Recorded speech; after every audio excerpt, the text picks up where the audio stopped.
Hi everyone, welcome to episode 16 of the Shape of My Heart Knitting Podcast. I'm Flaminia and this is my knitting podcast where I like to talk about everything knitting related that I finished, that I'm working on, some acquisitions, and this is my first episode of 2024. And I'm sorry for you, the ones who have been waiting for this, which I don't know how many they are, to be honest. But I have been a bit busy and I've been coming out with other types of videos. I feel a little rusty, so bear with me. Thank you so much for everyone that subscribed and commented, interacted with me in 2023. And if you're new, hello. I hope you like this, and if you're one of the veterans, I hope you'll stick with me in 2024 as well. And today it's a jam-packed videos. I made a list on my iPad and I've just sent it complex, but I have basically finished 3 garments and I have almost finished another one, and I have another one on my needles, and I have made some progress on my blanket, and I also finished the sock, and I have some acquisitions, which, don't expect me to buy much yarn. This has been gifted to me by my lovely boyfriend for Christmas. And so basically these are the 3 garments that I finished. Wait, here they are, and I don't think I can fit everything I should talk about in this video, so I will just talk about these 2. And if you want to see me talking or hear me talking, I guess, about this, stick around. It will be in my next episode. I know knitting podcasts and knitters, they like them to be long, but I don't think I really don't think I can fit everything I have to say, and I don't want this to be too confusing for myself as well, so that'll go for the next episode. And I'm not wearing any knitwear today because I just don't feel that well. Like, my stomach is hurting a little bit and I didn't feel like changing my clothes. I came from uni, first day, yay, which me being super excited. So I think that I said everything I wanted to say. I mean, of course, usual things. Links to everything I talk about will be in the description box, as well as my measurements if you're curious to see how a certain size fit a certain body and body shape. And I think we should really crack on with the finished objects. So the first one I wanted to talk about is this, which this is the second time I'm recording this video, and the first iteration of it, I was wearing it, and this is very hard to show without wearing it, but at the same time it was very difficult to show anyways, so I thought I can just insert some b-rolls and some photos, and I hope I'll be more organized this time because this is the second try. So this is the late summer wrap by Pernille Larsen, the designer that curates Knitting for Olive designs, and the gauge of this pattern is 20 stitches, and I used the 4.5mm needles to achieve that gauge. And I made a size small. So this is my first ever wrapped style cardigan thingy. And there's a lot to say about this. Basically, construction wise, you start, this thing was very, very hard to show you because it's behind my neck. You start with a provisional cast on and you just knit, let's say till here, these 2 1x1 ribbing bands.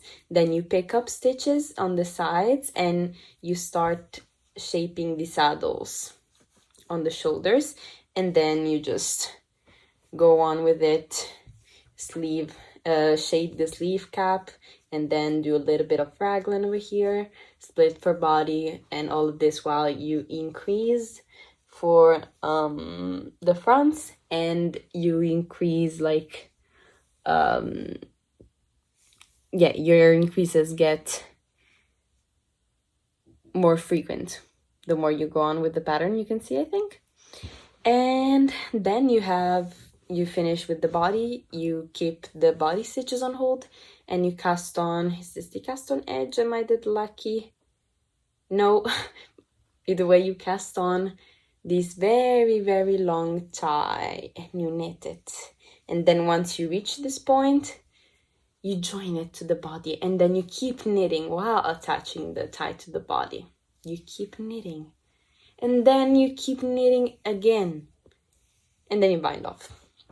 Everything to say that the ties are the most tedious part of this, but not because they're difficult, just because they take quite a while to do. I think they took like 3 full days. I mean, not full days of knitting, but still. It's quite a long time for just ties. And the sleeves are tapered, so they're tapered. You decrease and you end with a folded hem cuff, which is the first time that I'm doing it, and looks fine to me. I don't think it will substitute my beloved ribbing finishings, but it's quite nice for a change, and I think it fits with the overall style of the garment, you know? It's not very much of a sweater, of a heavy sweater, so I think they look nice overall. This color is definitely not my color. Still does look nice, but I don't know. I don't have many things in my wardrobe that are this taupey color, but either way I'm gonna wear it. And yes, I did some modifications. First, yes. So this pattern was a mess for me.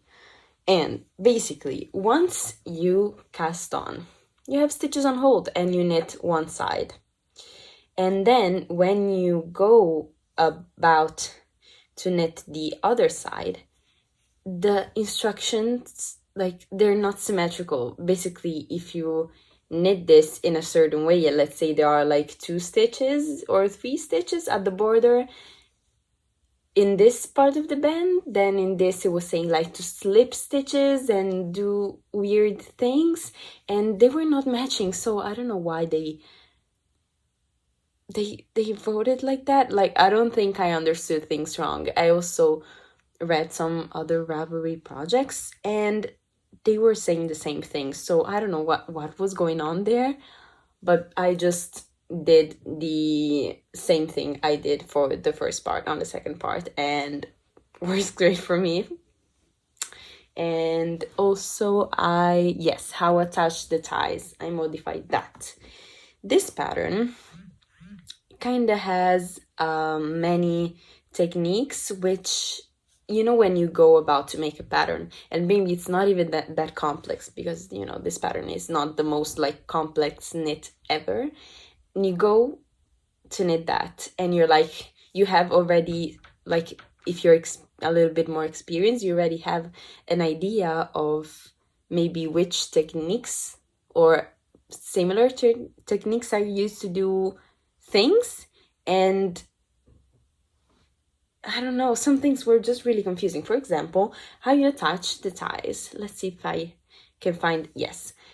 It uses some like weird short row technique to attach this tie to the body, and, you know, going into it, I thought, oh, it's probably similar to how you attach double knitting bands, how you apply double knitting to some edge. You have the raw stitches, and then like you knit two together through the back loop, and then they're attached. But no, and you know, this is really long. I showed you how long it is to attach, and I just wasn't liking how it was making my hands feel. and it was too tedious for me to want to do that technique for the entire thing, for every single stitch, and I wasn't willing to do that. So I think I experimented a little bit on the first tie that I like encountered, because it is the one that when you close the flaps it goes inside. So I was like, that's good, I can like understand some other techniques, like just wing it and try to do things by yourselves. And I did for like very few stitches the thing with the short rows. Let me see if I can, yeah, excuse me for my ends, they're horrible, but why is it not focusing here? You know, it's just not really neat. And then I tried doing the same thing that I usually do with double knitting, and it looks really nice in my opinion, and it wasn't as tedious. I knitted in pattern the stitches of the band till the last one, and then I knitted that last stitch of the band together with the stitch on the body. Then on the other side I slipped the first stitch with yarn in front and then just worked back in pattern, and this created like this very nice lip stitched edge. And yes, that's the only way I would have done it. Like I wasn't willing to do it the way the pattern was saying. I don't know, that was such a mess. And yes, the yarn that I used is lanagatto ottocapi, which is a sport weight superwash yarn. So, and I held it together on 4.5 millimeter needles to get like a sturdier fabric, because I really didn't want this superwash yarn to stretch out. But at the same time, if you know me, I just mention this thing in every video, but I'm very sensitive to basically almost any animal fiber, and it's just very soft. So I wanted to use this yarn in a close fitting garment, and it worked well for that, but it peels a lot, and you can see that even when it is not pilling, it is very fluffy. And if you felt and watched and you know superwash yarn, it's not really their feature, they're just starting to pill. They're really sleek, so if they're hairy they're just already pilling, but you know, it's fine for me. And would I remake this pattern? Well, I don't think so. I mean, first, how many wrapped cardigans you need in your wardrobe? The answer can vary depending on who you are. For me, I think that 1 or 2 is enough. But if I would want another wrap cardigan, I wouldn't use this pattern. Because, you know, if you want something similar to the Levitate wrap by My Favorite Things Knitwear, but you hate doing double knitting, you could just modify this one to be a bit more oversized, or just change the gauge to make it bigger. And I think that would work, because you just have 1 by 1 ribbing, and I think that looks nice. And you know, this looks very nice on, but this pattern was in some parts so like, what's it called, like complex without a real reason. And I struggled. I really did struggle. Having said that, if you pay a bit more attention the attention I put into this, you would be fine. Like, I finished this, so it's definitely doable to use the pattern, but at the same time it's not the most pleasurable experience, if you know what I mean. And also, something that this cardigan in particular does, it doesn't have short rows. And I don't know why I thought that was okay, but actually, the neckline flares out a little bit, and I'm not sure if there are the short rows, but I think that as it is ribbing, it tends to you know, it tends to stick up a little bit. And if just, you know, I'll show a B-roll, but you can see that when I pull the back higher, the neckline lays flush against my body. So that could be a reason. And also, as you know, your back is usually longer, like not that your back is longer than your front. Yes, you don't have short rows, so the back is not long enough to cover this part of your body. So basically what happens is that when I wear it, and I tie it, the bottom part of the hem kind of sticks up, and every time I have to adjust it. This really bothers me. Like, it's really hard. It's really, really hard to explain, but I promise I'll insert some B-rolls to explain. And you know, I'm not a designer, and I don't know why I didn't think to add in short rows myself, but Name for Olive is kind of a big, like they're big in their designing things, like they're maybe not super famous, but they're really focused on it. They even released a book, and I don't know why they just didn't add short rows into this. I mean, maybe because they would have been very close to the edge and it wouldn't have been very neat, but personally I would prefer that. So, I mean, take it as you want, but the design itself is cute, but the pattern I didn't love. So it's just up to you and what you prefer, I guess. Now, onto the second finished garment.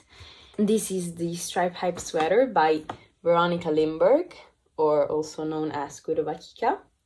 And so, this pattern is as a 20 stitch gauge, and I also achieved that with 4.5 millimeter needles. And for both patterns, I went up, I think, from 4 to 4.5. And I made the size medium in this. And yes, so basically this is a really, really simple drop shoulder design, and I don't know if you can tell, maybe if you're a beginner, not really, but this doesn't have like any type of shaping. The back is a rectangle. You just cast on and you knit down. You don't even like shape the armholes. You just knit down and you pick up stitches. Again, no short rows, not anything, and you just, you know, the only shaping is, I guess, these increases to shape the crew neck. And there are also, I think, a little waist shaping, but I didn't do that. And then, yeah, you just knit down and, you know, you have these twisted rib accents with,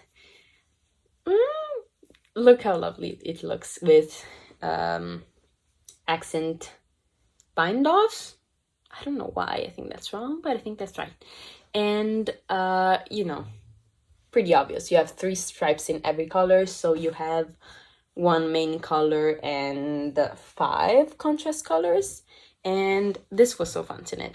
So I did no modifications to this, but I think that the sleeves are a little short, so I have some yarn left over, so I think I'm gonna add like cut and graft, because there is no chance that I'm redoing all of this half twisted rib.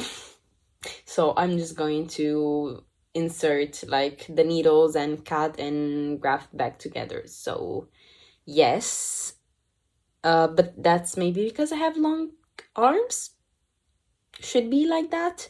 But yeah, for me the sleeves are a bit short, so I will change that. And the yarn that I use, and it looks horrible in camera, and especially in this lighting, not because it looks horrible, and it's not like that. It is peeling so bad, and I like, trust me when I say that I try to wear this as little as possible because I wanted to show it on the podcast, but it is peeling so badly, and I didn't want to depil it because I wanted to show it, of course. This yarn is Drops Daisy, which is like their DK weight non-superwash merino, and it really is really nice, but it does peel a lot. But I'm also kind of sure, but I have to see, that like it will shave well. that, you know, once you shape this will look kind of brand new or very similar to that. So yes, time will tell how this will hold up. But yes, that is the main color. And the other contrast colors, the lilac, the light pink, and this pink, my mom, like they were my old mom's stash. And these last two on the body I bought in Norway, and they are Spire Baby Merino from a brand called Mjuk, I think. Everything will be linked in the description box, and I think you can get them. I bought them at the supermarket, and I love that. Like, I'm proud of that. We were on a cruise to Norway, and it's like, oh my gosh, it was the most amazing experience ever. And I was like, Mom, I don't care, we don't have a car, and we can just walk to places, but we're just going into every single supermarket and grocery store in search for yarn. And we found yarn, not too much. Like, we found a lot of yarn, but in just one place. But, you know, we did our best. And those are the two colors. They're really nice. So they're not like readily available in local yarn stores in Italy, of course. Like, that would be so random. But I think that like online you could get them. And I'll try to find a link and put in the description box down below. And I would really suggest this pattern as a first sweater. You know, you learn, I mean, I think you should probably learn this and practice it a little bit, but I think usually people do that. Like, they don't just go straight into a sweater if they haven't even knit a stitch ever. But if you know how to knit stockinette, and you know how to cast on and bind off and do increases, but they're really, really easy to learn. Also, if you maybe did the raglan before, it's really easy. And you will learn to pick up stitches, which is but this is very simple. It's very simple on this, because it's just, you know, the ratio is just 1 stitch per stitch. In this case, 1 stitch per row, 1 stitch per stitch. Either way, it's very easy and straightforward to pick up stitches on this. And in the like half twisted rib is just that you knit through the back loop. Really not that complex. So I think you could do that if you wanted. And it's really nice. And the pattern is really very well and very clear. And I also have to say, very aesthetically pleasing, the like PDF itself. So bonus point. And also I wanted to say something else. Please don't forget it. I know you have it here. Yes, I would remake it. I would remake this again. Like, imagine a whole rainbow of all the shades in this sweater. Like, how nice would that be? Just have a blue version, a purple version, a pink version, a green version, a yellow version. Like, you can go really ham with the color combination. And of course, you don't have to use white as the main color. I just did because that was the easier, because that was the easiest thing to do. And also because I already had the contrast colors, and this was the only color coming into mind that was like contrasty enough. And yes, I think that's all. Is it all? Yes, I think that the first time that I recorded this episode, I was so rambly that it took like a million years to say everything that I had to say.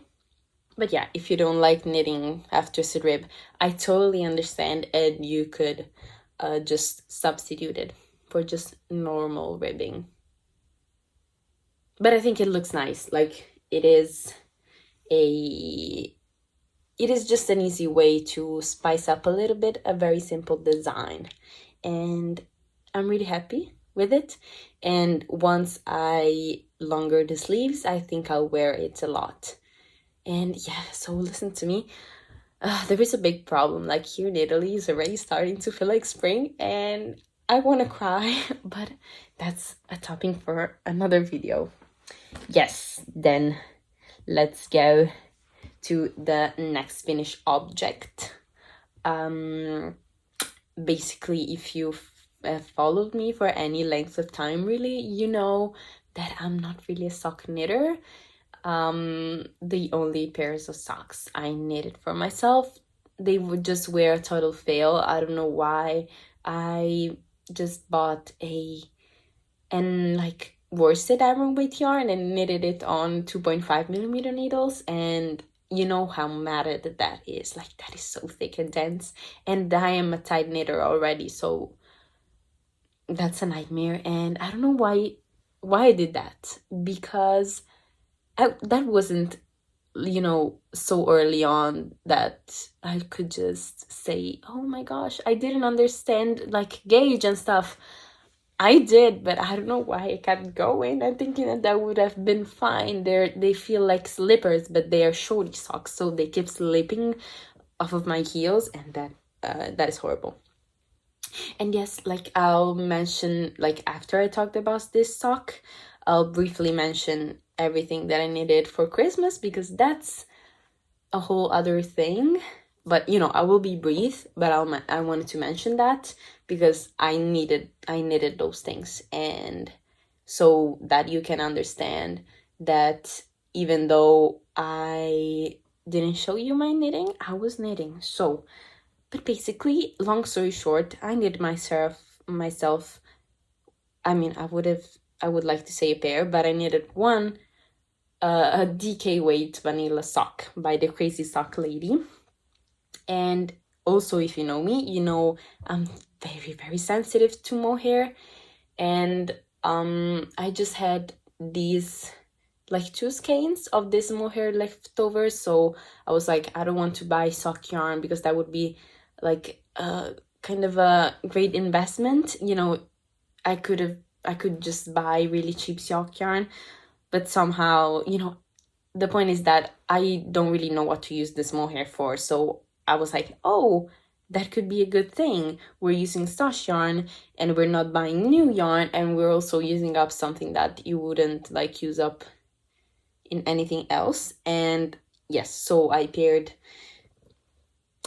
Drops alpaca, yes, with Drops Kid Silk mohair. Really lovely pair.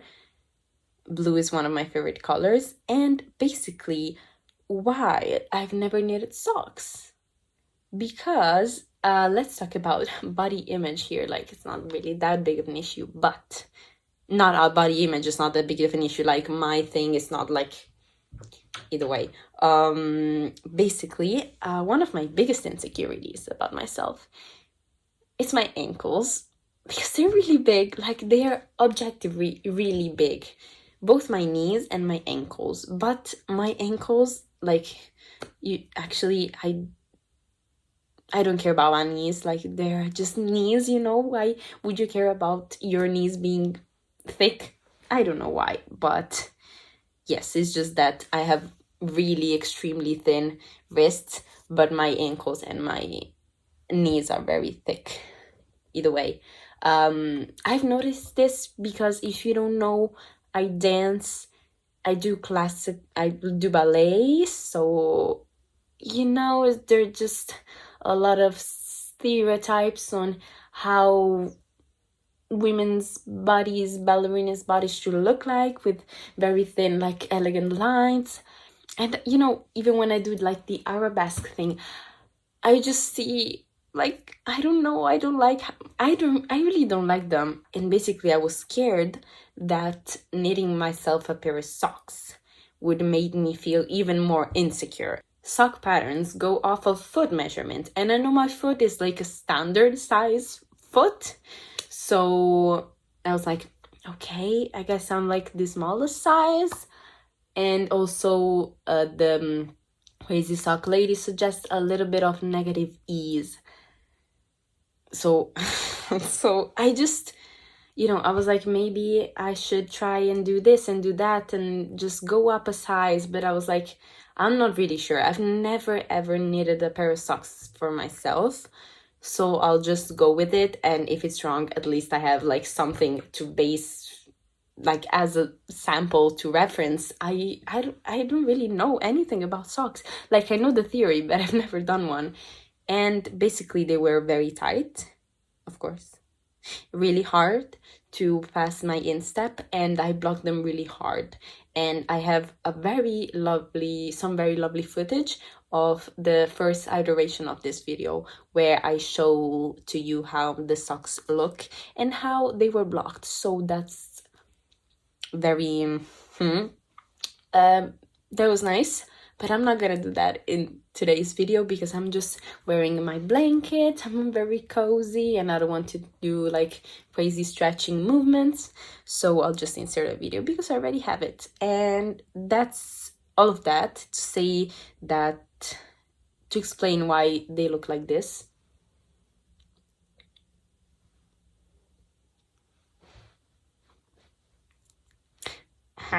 Basically, but the pattern, you have a 2x2 rib. You can see how stretched that is already.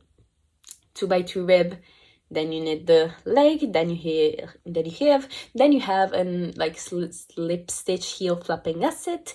Then this is not actually short row turn, it's a weird turn where you do like knit two together, then you turn, and then you have to close the hole every time you pass. It's, I wouldn't know how to explain it, but it's weird, but it's not difficult. So I suggest you to try it if you're scared about short rows and you want to knit socks. And then you do the gusset, and then you do the foot, and then you do a wedge toe. So that's very lovely, basically. First time I cast it on, and I did just straight into a 1x1 rib, and of course it didn't fit. It was too tight because usually 1x1 ribbing is not as stretchy as 2x2 ribbing, and that's true. So I just had to rib back, but I was like, is the 2x2 gonna fix the problem? I didn't know though. Like, I just had to try. So I cast it on 2x2 ribbing in the smallest size, again the same size that I've knitted previously, and I knitted the leg, and it was tight, but I decided to push through because, again, like, I didn't want to make crazy modifications and then be like, maybe the first time it was better. So yes, I just wanted to have a sample to know I don't know what my sizing would have been, I don't know. But basically, I saw that like the yarn was almost breaking for how stretched it was in like the instep area over here. So I was like there is no way this is going to, this will fit me on my instep, because that's the thickest part of my ankles. I'm very grateful for my thick ankles because on point, like on the point shoes, it did save me a lot of troubles. But at the same time, with socks, how am I supposed to knit myself socks? Stockinette socks, at least. They look so funny. Either way, I was like, this is never going to fit. I have to make the instep bigger. And basically, I just figured it out in my mind, but I think it's correct. If you knit the heel flap longer, you have more stitches once you pick up around the heel flap. So you have a larger instep, and that worked for me. And then I just continued on with the pattern. But yeah, I think that my foot is, at least for the Crazy Sock Lady pattern, I think that my foot is a small, my leg is a medium, and the instep and heel thing is large. So that was a real journey, and I was fighting for my life. So I blocked this very aggressively, and now it's loose. The point is that it barely goes over like my heel, my instep, and then it's kind of loose, the ribbing, it doesn't really springs back. So I don't know really what to do. I'll maybe leave this sock as a single broken-hearted sock, and then, because I have a lot of this yarn in stash, but I really didn't use a lot of kids silk mohair. So even though I don't unravel this sock, because you know mohair is, especially once it's blocked, it's really a mess to unravel, I'll try to improve the sizing and just make another pair. That's maybe what I'll do, because I don't really feel motivated to knit a pair of socks which I know doesn't fit well. So I'll maybe do that and maybe come back to this sock and maybe trying to find someone to gift it to. That could be an option. I talked a lot about a sock. That's great. So just getting our thoughts together. Yes, I have to talk about my finished object from Christmas. Basically, I knitted my mom a pair of Sunday socks by Petite Knit. And yes, basically, I knitted a pair of socks, but it wasn't for me. It was for my mom that, you know, has really thin ankles. So I don't know who I inherited these damn ankles from, but not from her. But I've tried the socks on, and even though they are known in the knitting world to fit a variety of foot sizes, they were really tight. So that's why, like, the whole sock sizing thing started up, but I won't even go into that. I already talked about the socks. I've knitted those in Drops Alaska, in the natural color, or the first color, the natural white. And I shortened the leg by 5 centimeters because I couldn't be bothered to do a longer leg. And also I knew that my mom doesn't really enjoy like a too long of a sock, so I thought that was a good length. And I knitted that on 4mm needles. I think that's a very like dense gauge, but I got away with it, so that's really fine, and the feet are fine. Then I knitted a pair of gloves for my boyfriend, and they look really nice. But let me tell you, if you have second anything syndrome, don't knit a pair of gloves, because there are 2 gloves and there are also 10 fingers, so you would kill yourself basically. Kidding, don't do that. But I was feeling those fingers. Were really feeling those. So yes, and especially don't do them if you don't like working on small circumference and magic loop and DP ends. I personally knitted them on magic loop. Then and he wears them a lot and he really likes them, and I'm really happy. Then I knitted him again a pair of double toffle by Sanders Garn, which are a pair of felted slippers, and I used some leftovers of Fritzi's Garn again by Sanders Garn, which is actually, I think, the first time in the history of my knitting in which I knitted a pair of and not a pair, something in the recommended yarn, which was good. And basically I was extremely anxious about felting them in the washing machine. Basically, I'm still young, and please don't hate me, but I don't know how to run a cycle in the machine. Like, I know that I would I would be able to do that, of course, but I don't know the whole, like, how many degrees and specifics. And you know, when you knit something, you really want that thing to come out and really to not be messed up by anything once you finish them. So I was like, Mom, do you think that boiling them will like felt them in the right way? And she said yes, and it didn't work. And I was like, how? It was boiling water, you know. When I'm Italian at least, so that's the first thing that comes to mind. When you boil your pasta water and you really want it to look like there's a devil inside there, it's really bubbly and really warm, and they didn't shrink by a centimeter. Like, I actually, maybe it was because, like, once, basically, I just took one and I put the slipper into the pan, and then once I thought it stayed there for like half an hour, an hour, I don't know, really a really long time. And then I put it out and I put it in like very cold water. And basically once I put the other slipper on top, that the one that I put in the boiling water actually looked bigger, so I wanted to cry. So I just left the slippers fade in my mom that gently run a cycle in the washing machine and felted them, and thankfully they turned out all right, and I think he wears them a lot as well, so I'm happy. And I also knitted for a friend a little pouch, because this friend crochets, but her crocheted wallet thingy broke. So I was like, let's knit her a pair. Why I keep saying a pair? Maybe because everything in this podcast is a pair, but I'm sorry. Please forgive me.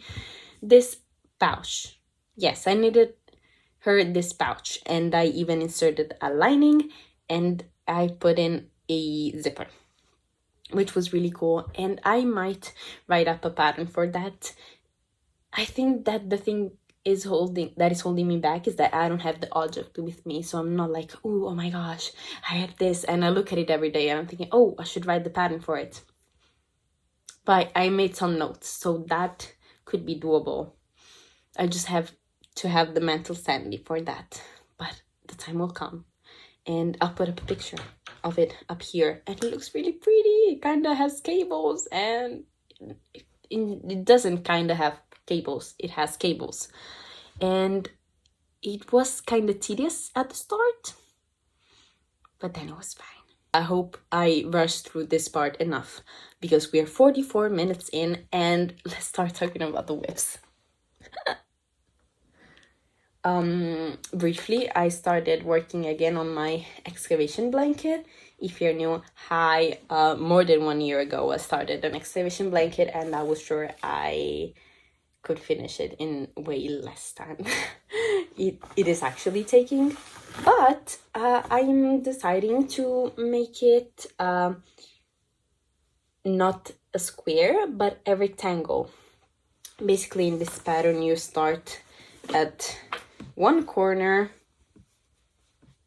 you cast on, and then you knit 2 rows in garter stitch. And the good thing about this is that you don't have to weave in any ends, because you just tie them you just work 2 rows, so the 2 tails end up on the same side, and you can tie them into tassels, which is really nice. And so I was really unsure if I wanted to make it rectangular, because then I would have had to weave in the ends, but I think it will be fine in the end. I am experimenting basically how I'm doing it rectangular.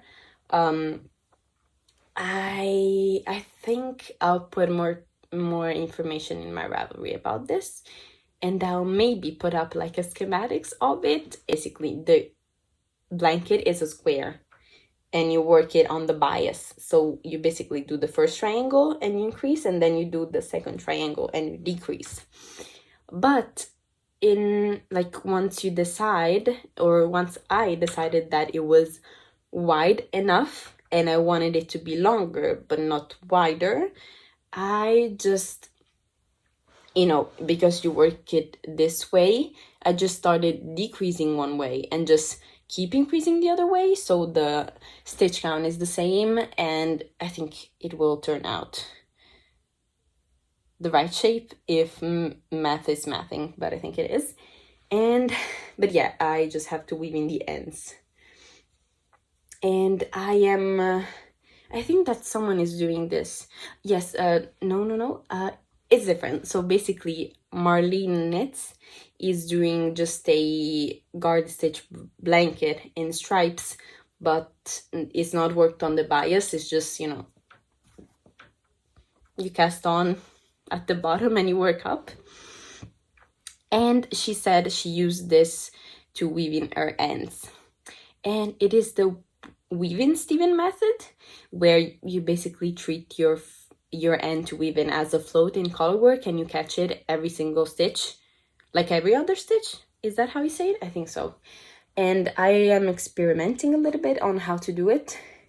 Here, I think you can see it does look a little bit different than the rest of the patterning, because I just, you know, if you think that you do one color and you have two ends, and then the next color you do, basically when I started the second color, let's call it, I weaved in with the weave and Steven method the second, like the last end of the previous color and the first end of the second color, I guess. So for example, oh my gosh, this is getting so big. Oh, I was losing stitches. For example, I start working the blue, and the first end that you get when you join the blue, I use the weave in Steven method, and that's fine. And then when I come back, I'll have another tail where I cut off the ball to start a new one. So once I start a new one with, I wove in the first, like the end of when I started the new color with the end where I finished the previous color. I hope that's clear. I really hope you can understand what I mean. But yes, so I'm just working only on the length, and when it will get long enough, I'll just do the other triangle. And I also want to establish just a day in a week in which I work on this, because I think that will be a good idea. Because if I think that, yes, you have to do these many rows a day, that wouldn't work for me, just because it's really complex to move around. So if just thinking about picking this project up every day, I don't really want to do that. And also it has two project bag attached, because one contains the blanket and one contains the yarn from the blanket. So yeah, that's it, I think, for, yes, it's it for the blanket. Then the other garment that I'm almost finished knitting is, where's the ball? Oh, I finished the ball. Yes, makes sense. Is my second version of the Marseille sweater by Petite Knit, and it's all black. And I knitted the yoke, the neckline, which looks kind of funny, but I'm going to tell you about that a little bit more. Why is it like doing that weird thing with the lighting? I don't know. But yes, I have yoke, neckline, both sleeves, and I'm starting on the ribbing on the bottom. And if it looks a little bit short, one, it is, but two, I'm knitting one size up. And you know, this is already an oversized pattern. I'm not knitting my size, I'm knitting the size up just for a change, and to make this like really cozy. And you know, this yoke, I don't know if it looks like, but it's extremely deep. So, you know, of course I'm copying it, but it's deep by itself, so you don't need to knit as much. So basically, why is this color flaring out like crazy? Is because I thought I'd lost some balls of yarn, and I was like, oh my gosh, what should I do? And I just substituted, like, you know, it's a folded collar, so I picked up and knitted the outer edge with the yarn that I'm using, then did you know, the pull round to fold it. Then after like a couple of rounds, I substituted for the cotton, and the cotton is a bit stiffer, I guess, so it is flaring out. But trust me that when I wear it, you cannot see anything. But when I wear it, it just lays flat, and I think this will both improve with blocking, and I can also add an elastic in if I feel like it is still loose. And yes, the fun thing about this is the yarn. This is a yarn that I've harvested from a woolen midi skirt that my mom had in her wardrobe since, I don't know, how much time, to be honest, but it was 100% wool, and I'm like, you know how much meterage could be in a skirt that is so long? So I just decided to unravel it because, you know, it's one of those clothes that you didn't even know you had, for my mom, of course. So that was fine. And yes, it came, I think, you know, the skirt was knitting like double stranded, I think. I'm pretty sure, because I'm having to like separate the two plies, and it's really boring all by hand. So I'm pretty sure it came like that. If I did it myself, completely punishable for that. Either way, it has so much meterage, and this yarn is very, very lightweight. I think I have like 200 something grams with this, and I'm knitting a size medium, and I'll still have yarn left after that. So it does really contains many, many, many meters. I think I counted like 1,000.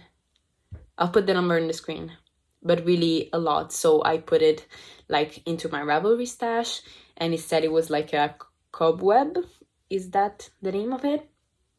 But it's like more of a sport weight that can knit up decently on 4mm needles for my way of knitting. Like, I knit quite tightly, so, you know, 4mm for me are not the same as 4mm gauge for other people. But, you know, it's not see-through.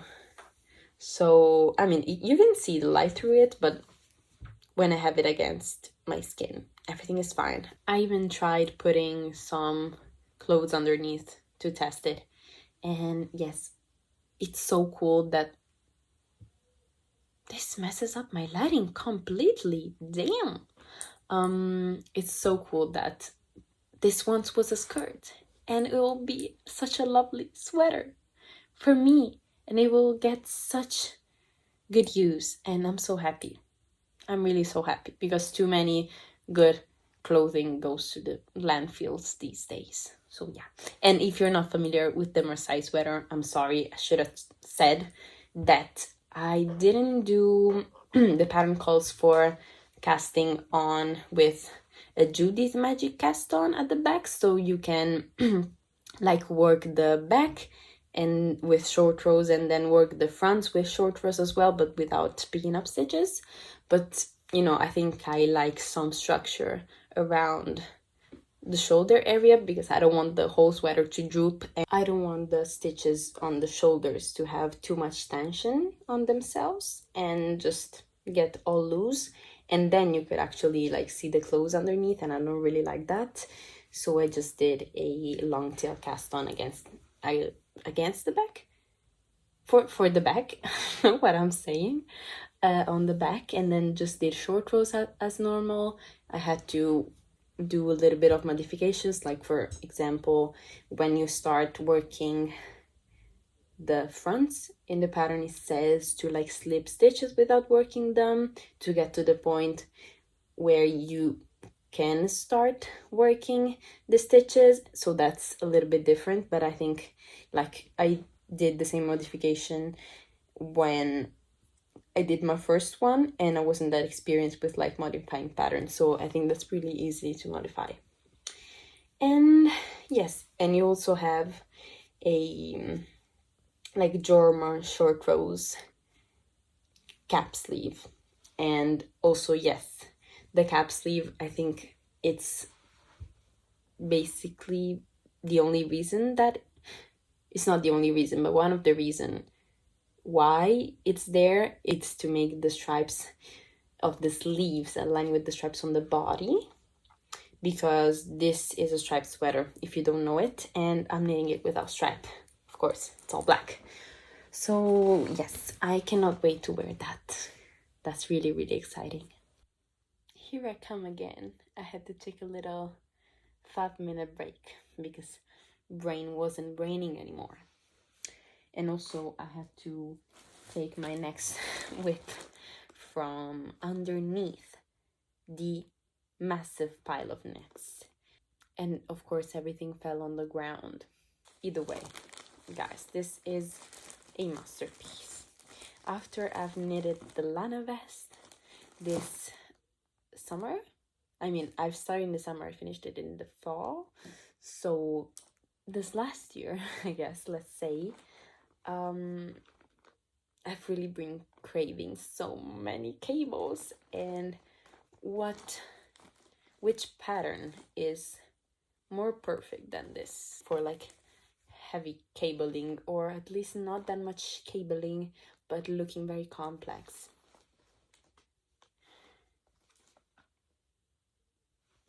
It's the Arctic Light sweater by Veronica Limberg, or Kutubakika again. I have to take my notes out for this. Okay, the gauge of this pattern is 22 stitches. Did I swatch for this? I did swatch for this. I think it's 22 stitches in pattern. So it's not something I love when you have to purchase the pattern to do the swatch, because I usually swatch first to see if like the yarn is suitable for the project. But with this, you have to purchase the pattern and be sure that you want to knit that. Or at least that's how I do it. I don't know about like other people, but that's how it works for me. And I am using 5.5 millimeter needles to get gauge, because I think that the recommended one is 5 millimeter needles, and I think that she uses something like a 4 or a 3.5 or something tiny for the ribbing. I'm using a 5. I think I'm using a 5. Yes. And the yarn that I'm using is Lily, and it is by an Italian brand, Campolmi Filati, and it is a 100% merino extra fine. It says in unshrinkable, which I guess means it has been treated in some way. Maybe it's superwash. I guess it's superwash, because that's what superwash does. It doesn't shrink in the washing machine. So I guess that's it. And the color is 844, and it is a really lovely me color, very like dusty gray. I don't think that's a color. Very light gray. In my notes, I've written size medium lol, because I think I first wanted to do size small, but basically size small and size medium are in the same chart. But for the size medium, you just add some extra repeats, and for some reason I just did the entire chart. So I don't know what I wanted to do.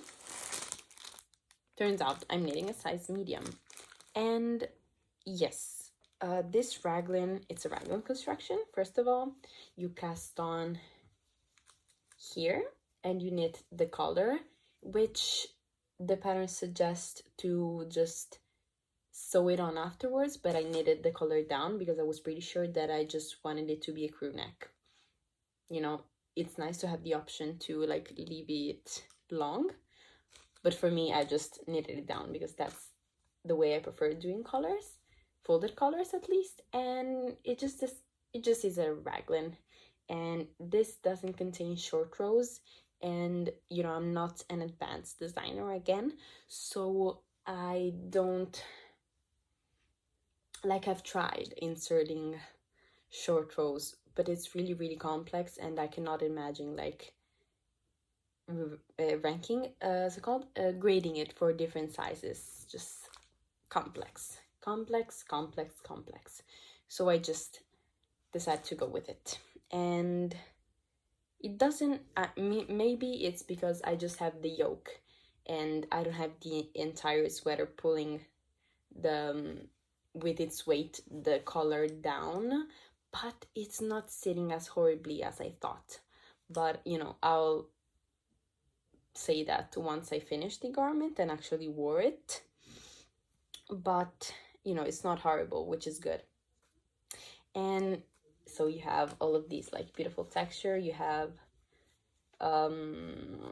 horseshoe cables, then you have these like crossing cables with bubbles.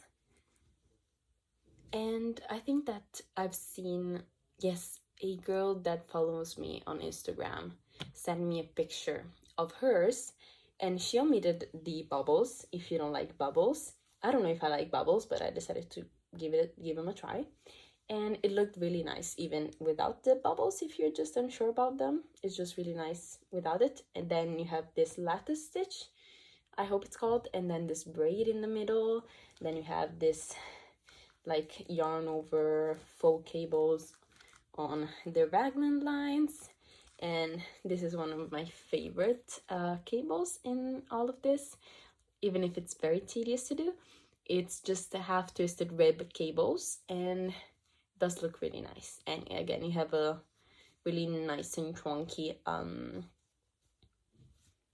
horseshoe cable going down, and it's really, really nice. I love that this is all symmetric. And I forgot to say that I'm holding the yarn double, so it is like a sport weight, like a heavy sport weight, and I'm holding it double to create, I think, a worsted weight. The pattern suggests, I think, a DK weight with a mohair, but no mohair in my life for me for garments. I mean, I have one with mohair, but that's another thing. So yes, that's held double. And I have to say, it was kind of hard for me to get used to this pattern. Why, you may ask? Because I got into this thinking that the raglan increases were like your standard increases, like every other row. No, these were every row. So I actually started with every other row, but of course the charts weren't lining up. Math ain't mathing, so I just had to rip back to the color and start over. And basically, when I think I was talking to Vanessa about this. I don't know, I don't remember the context, but this sweater came up and she said that she like looked at the pictures on people on Ravelry, and it just looks like they have very big bicep circumference in the sweater for some reason. And I was very scared to start this for that reason, but I saw that in some samples it looked worse than in others, so I'm like, maybe I'll be lucky.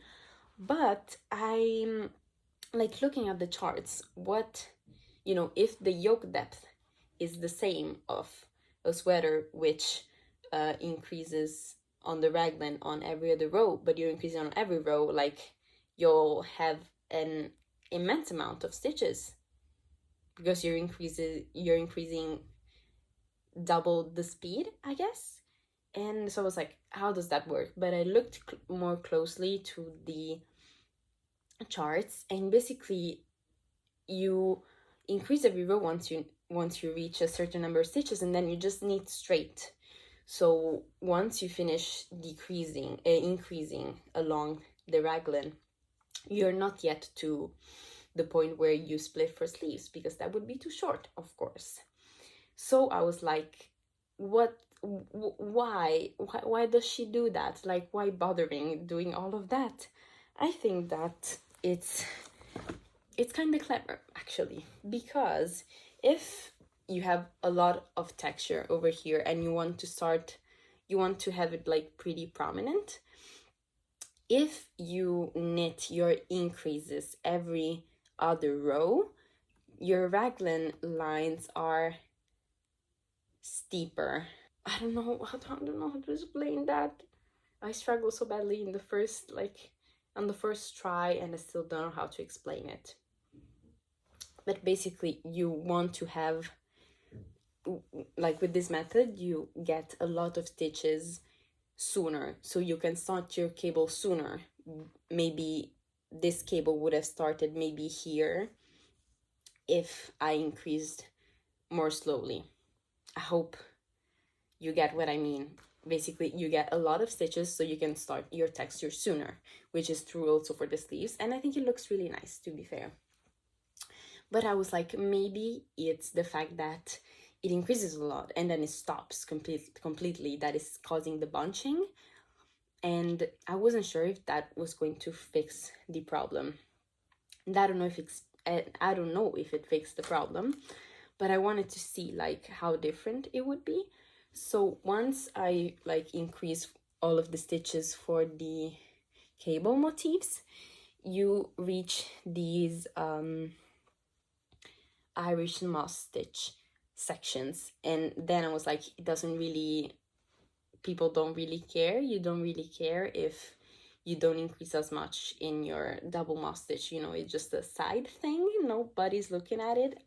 I'm sorry, moss stitch, you're beautiful, but you know, you're not the main the main stitch pattern in this. And it's like really close to your underarm, so you know, I think you get what I mean. So I just started doing like a normal raglan on this, and like it made sense in my head because it's just the how's it called, the same amount of rows, so your yoke isn't getting deeper, but you're just spreading out more evenly your increases. And I wanted to show you how I did it on the charts without maybe showing you the pattern. That would be nice and lovely. Yes, basically you can see you increase every row and then you just knit straight, and from here, this is the sleeve, but yeah, from here I just traced how I wanted to increase, I guess, and I think it would have been more of an headache if I didn't have the chart, but because I had the chart, that was like even easier to see, you know. I think you get what I mean. And those were the sleeves. This is the body chart. You can see like the slope of the thing is 2, I guess. Like here the slope is 1, delta y where delta x is 1, and here is 2. So you have 2 stitches vertical and 1 to the right. I think you get what I mean. And also you cable, like other than this cable over here with the bubbles, all of the other cables like the braids and all of the other cables you cable in the same round. But the bubbles, it's really like short repeat, so you can keep track of that easily. But this one I was kind of struggling to keep track of because it's a different repeat. So every time I had to do like the yarn over, the pulling, like the faux cabling, I just did a black mark on the side of the thing. I'm just trying to say like everything that helped me going through this pattern. Yes, and of course you can see that I printed my charts, because of course it has a lot of charts, because every 2 sizes there is a chart, and there are just a lot of charts, okay? And it was just a headache trying to scroll through and just keeping track of everything. So I just printed the body chart for my size and the sleeve chart for my size, and I just put them in like a plastic thingy for your papers. Please excuse my vocabulary today. And I just highlighted the rows every time I went in, and that's just really motivating because you can see like the progress that you're making on paper instead of like in a normal stockinette raglan, and you're like, when is this gonna end? And in this, you know when it's gonna end, so that's really nice. And yes, I cannot wait to work more on this. What should I say about this? But yeah, the pattern itself is clear. It's charted. So if you like charts, that's very good. If you don't, just try it, because you know it would be very, very extremely difficult, I think, to follow a pattern, written instructions for just so many different cable repeats. That would be such an headache to write and to follow. So I think that's the best option. And yes, so I just split for sleeves, and I love the color. Does it fit good? Yeah, it's one of my favorite colors. And yes, I think this will look amazing, and I cannot wait to block this. Like, it's not that not that it's too tight or anything. And but yeah, I'm so excited to work on this. Guys, aren't you so damn excited? We're in the acquisition part, and yes, if you've been following me, you know I don't really buy much yarn. I try to harvest yarn in other ways, like repurposing it, but my lovely boyfriend gifted me some yarn. Yes, that was understood, and I'm so moved. It is Plotulopi along with Kid Silk Mohair. This is Le Petit Silk Mohair by Bichebouche. And I've also, I've practiced knitting with unspun, and I also gauge swatch for the project. He also bought me the pattern for this yarn because, you know, for a tight knitter, I am a tight knitter, and for someone who knits so tight, and this wasn't like a yarn that, you know, I was just hurrying to buy. But guys, this is so cool. Oh my god. And look at the swatch. This is, you can see that well, maybe against the black. This is half fisherman's rib swatch, and I'll talk about this more in my next episode because we ain't got time for that. But let's play a game if you want. If you know, just a hint, if it's of help to anyone, if it'll help anyone, these are the recommended yarns. So if you know like recommended yarns of pattern that maybe would be easier for you, let me know if you know what pattern I'll be making with this. I think that will be fun to see if you comment on this thing. It will be nice. Either way, he did so good. He doesn't know anything about knitting. I mean, he knows things because he's my boyfriend, of course, but he did such a good job. I don't know how he did this. Like maybe on Ravelry, he searched the pattern and then he looked for the yarn.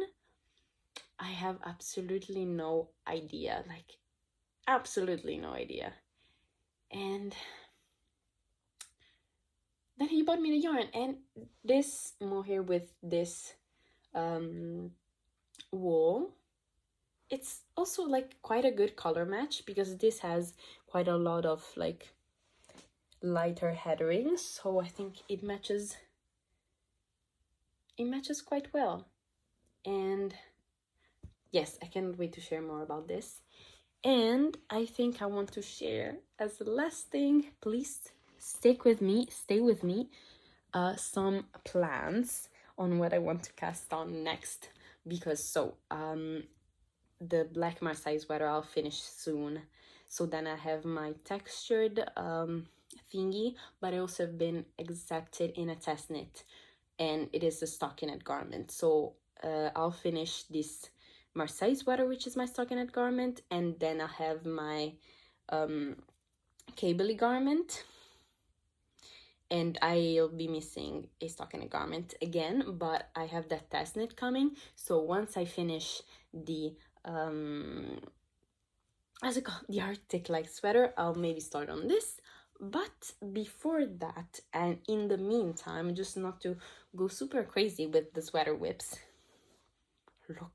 look this is some Angora blend of some sort. It was again in my mom's stash, and this is actually quite soft, which if I tell you it is soft, it is soft. I mean, it's soft, but it's not scratchy, you know. Some things are soft and scratchy at the same time, and I think this color looks so good on me. I don't want to be absolutely crazy, but I think it's in my color palette. But I was really undecided on what to make, because I was like, it looks so good here, so I could make maybe a sleepover or a scarf, but I won't maybe wear that scarf so much just because it's just a scarf. But then I put it here against my almost black hair, and I was like, oh my gosh, imagine like a chunky hat. But I won't use all of this. So I thought, and I don't know why my dumbass head didn't think about that before. Guys, a matching set. I could knit both, a hat and a scarf. I could maybe, my plan is, sorry, I'm just all over the place, a squishy chunky hat by Pearl Soho, which is supposed to be half fisherman's rib, but I think I'll just substitute no 1x1 rib, and should be fine. Maybe not as stretchy, but I think it should work. You know, it's a free pattern just to have like some reference for a gauge and numbers and how much yarn approximately that would take. And I want to knit, as that's the beanie, and as a scarf, the chunky brioche scarf, I think, by Garno Slicked. And it is like this Sophie shawl shaped, like croissant shaped scarf, and it is brioche. And I don't know, I'm just feeling the inspiration to work on, woo, things are falling, half fisherman's rib brioche, because I've always wanted to